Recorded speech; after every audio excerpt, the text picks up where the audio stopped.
Seguimos, vamos al último tema de nuestra mesa esta mañana. 3 personas fueron asesinadas a balazos en apenas 48 horas en el barrio Casabó, entre ellas un bebé de 15 meses. Las autoridades del Ministerio del Interior pusieron en marcha un operativo de saturación para tratar de frenar la violencia en esa zona de Montevideo y dar con los asesinos. El jefe de policía, Mario Lallera, señaló que estos sucesos son un hecho terrible para toda la sociedad y agregó que lo ocurrido es un indicador más de la violencia extrema que están usando los criminales para dirimir los aspectos de competencia, territorio y en algunos casos otras motivaciones. ¿Alguno de ustedes querían tratar este tema? ¿Quién, por ejemplo, quién quiere empezar? No, yo... Sí. A ver, dale. Sí. Yo creo que esto es otra muestra más de lo que venimos hablando varias veces, el tema de no haber visto a tiempo un deterioro moral, económico, valorativo, etcétera, que se vino encima, que se venía en otros países, que estaba al lado, en Argentina, en Brasil, el tema del narcotráfico, el tema de 2 y 3 generaciones sin trabajar, el tema de las bandas callejeras, bueno, todo eso que lo hemos hablado muchas veces, muchos de los cientistas sociales lo veníamos planteando desde hace mucho tiempo, alertando, no se nos quiso escuchar. Cuando se nos empezó a escuchar ya casi era demasiado tarde, y además hay cosas que uno con el tamaño de país que es Uruguay no puede concebir que pasan. Es decir, yo puedo concebir que haya este tipo de problemas en países como Brasil, como Colombia, como México, como Argentina, pero no puedo concebir que, qué sé yo, no sé, nuestro problema con gurises menores es un problema de 600 gurises.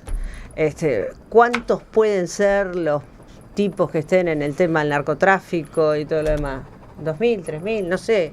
Digo, no puede ser que sea inmanejable. No puede ser que con el dinero que hemos invertido en políticas sociales para poder trabajar dentro de los barrios con marginalidad, dentro de los lugares, digo, sigamos estando en el mismo estado de situación que además ha sido reconocido por las propias estadísticas en el último informe de País de Estado, ¿no? Entonces yo creo que hay cosas que no pueden seguir pasando, ¿no? Esta muerte, la del bebé, la de del 15 bebé meses, por ejemplo, es terrible, tremenda. Es terrible. No solo por lo obvio, sino porque además, aparentemente, incluso la balacera esa fue un error, ¿no? Además, exacto. O sea, sí, vienen sí, dos jóvenes en una moto, se colocan enfrente de esa casa donde estaba Martín de Lima Barbosa dándole de comer a su sobrino de 1 año en una mesa de material en el jardín. Desde la moto gritan Carlitos, como que estaban buscando que apareciera Carlitos, como nadie contestaba. Directamente empiezan a disparar 14 balazos contra la casa. Incluso había una niña que terminó también herida, pero no murió porque su padre, porque el joven que estaba adelante se interpuso. Fíjense de lo que estamos hablando, ¿no? Y aparentemente lo que hay de por medio era una relación amorosa, ¿no? Como que ese Carlos habría tenido una relación amorosa con la expareja de uno de los asesinos. Pero claro, pero eso es lo que tiene que ver con lo que yo digo recién, digo, la pérdida de valores. La idea de que, bueno, de que en realidad tomamos un arma, en realidad vivimos de cualquier cosa, del robo, entonces la vida, como dice la canción, la vida no vale nada, ¿no? Yo, a propósito, esta es una situación puntual que bien se señala, gravísima. Yo quería darle enfoque desde los vecinos que conviven en los barrios con la delincuencia, de los que poco se habla. Bueno, fíjate de este caso, ¿no? Claro. Nosotros, los uruguayos estás en el frente de tu casa dándole de comer a un niño de 1 año y podés terminar muerto en una balacera de 14 disparos. Los uruguayos en general entendemos que el Estado es el escudo de los débiles, una vieja frase del Valle de Ordóñez, pero que se ha hecho carne en la sociedad uruguaya. Ahora, ¿cuáles son los débiles hoy? ¿Cuáles son los débiles? Son los que no tienen voz. Son los que se levantan a las 6 de la mañana para ir a trabajar y tienen que acompañar a los hijos hasta el ómnibus porque no saben si vuelven. ¿Y quién habla de eso? Estamos hablando de los niní que son víctimas de la sociedad capitalista, Pero yo digo, los débiles no serán los que realmente cumplen con sus responsabilidades ciudadanas y tienen que convivir en los barrios donde no llega una ambulancia porque hay bandas que no permiten que lleguen, no entra la policía, no entra nada, es decir, se están formando como estados dentro del Estado. ¿Qué piensa ese vecino cuando salen desde el Estado a decir, esto fue un ajuste de cuentas?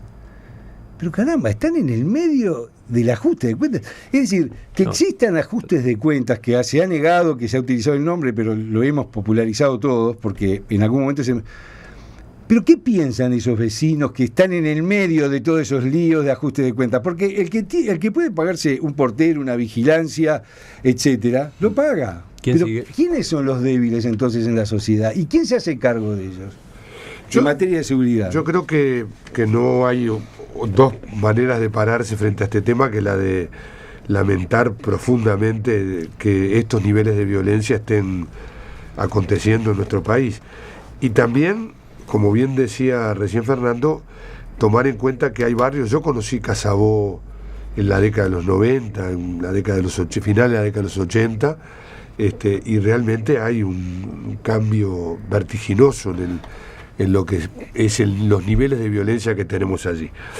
Claro, la pregunta que hay que hacerse sin cobrar al grito es cuánto se está haciendo, cómo se está haciendo y qué es lo que puede hacer el Estado en esta materia, cuáles son las mejores estrategias. Yo tengo la impresión de que no se puede soslayar, yo no tengo por qué obligarme a un discurso oficialista, pero el periodo histórico de mayor incautación de drogas de la historia del país es el periodo de gobierno del presidente Mujica.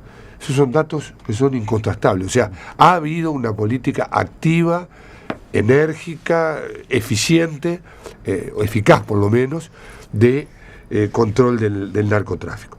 Se ha producido un fenómeno que es la traslación entre el narcotráfico y el mercomenudeo o el microtráfico, que es un elemento que se mete como una metástasis, como un cáncer en la sociedad. La estrategia de convivencia, la estrategia de seguridad ciudadana y convivencia es una estrategia que vale, se ha apostado en estos barrios a tenerla. Bueno, yo creo que realmente los datos que hay que tomar acá es cuando se habla de homicidios, por ejemplo, el 43% se discuta o no la figura de ajuste de cuentas, porque es una figura un poco que parecería que porque ese ajuste de cuentas no es un problema del Estado, no hay que confundirlo con eso. Es el 43% de los homicidios. Si le sumamos la violencia doméstica, tenemos el núcleo principal de los homicidios, lo tenemos situado ahí.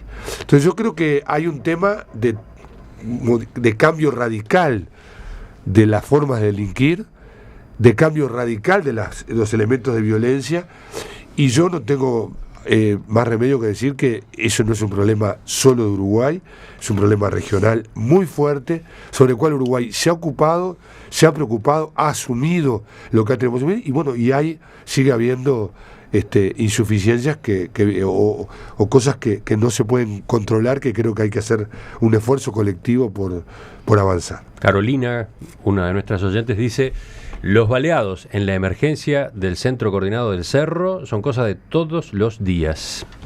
Lamentablemente también los pacientes pediátricos baleados. Un día sin un herido de bala ya es raro, agrega esta oyente. Mi punto iba un poco por ahí. A veces me siento un poco, ¿cómo les puedo decir? Intruso o ¿cómo decirle? Atrevido de ponerme a hablar de estos lugares, porque quienes viven allí viven estas situaciones permanentemente.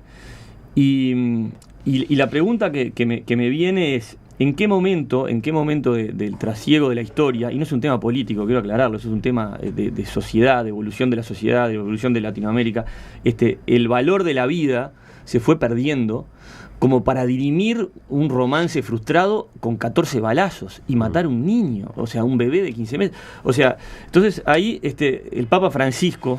Sí, porque hay que imaginarse la escena, ¿no? Estos dos que iban en la moto, que estaban buscando a alguien para tomarse una venganza, llamaron, no lo encontraron, no aparecía, pero tuvieron clarísimo que delante de ellos, en el frente de la casa al que estaban disparando, había un joven y un niño de poco más de 1 año.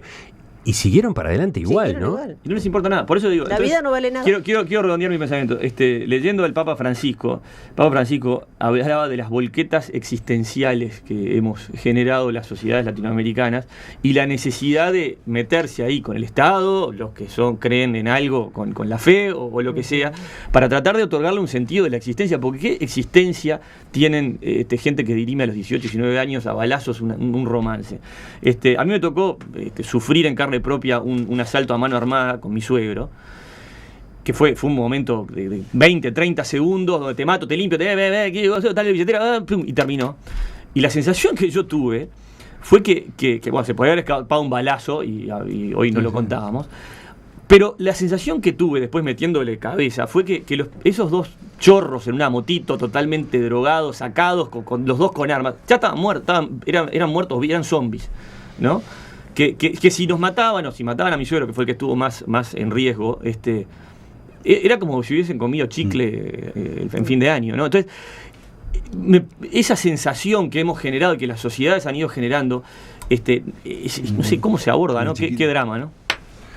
Muy cortita. Estimular la denuncia y la protección del denunciante. En el año 95 se dicta una ley. Después se reglamenta en el año 2000, está reglamentada la protección del denunciante. Hay un teléfono y una página web para hacer denuncias anónimas. Hay que estimular muchísimo eso en los barrios. Teresa, muchísimo. Lo último. Por parte del Ministerio del Interior. Llorar sobre la sangre derramada y sobre la leche derramada, que es lo que yo decía antes, es decir, hace mucho tiempo que venimos advirtiendo que estas cosas iban a pasar, no por vivos, sino porque uno las veía en los países de alrededor. Pensar que los tamaños de país hacen que nosotros seamos semejantes en cualquiera de estos problemas a lo que es un piloto en un país como Colombia, como México, etcétera. Aprender de los que están tratando de hacer los otros y creo que sobre todo entender que uno de los grandes partidos que se juega es en la rehabilitación. Nosotros no podemos seguir teniendo gurises presos, drogados, porque están drogados cuando están presos, ¿verdad? Porque están dopados. Seguimos teniendo los gurises engrillados, seguimos teniendo presos que están hacinados. Entonces no podemos pretender estos que tú decís que salían en la motito, y bueno, son los que cuando los tuvieron adentro, después cuando lo vimos en la televisión nos horrorizamos todos, pero eso es cuestión de todos los días, y eso sí yo no lo digo de afuera porque lo veo muy seguido, lamentablemente.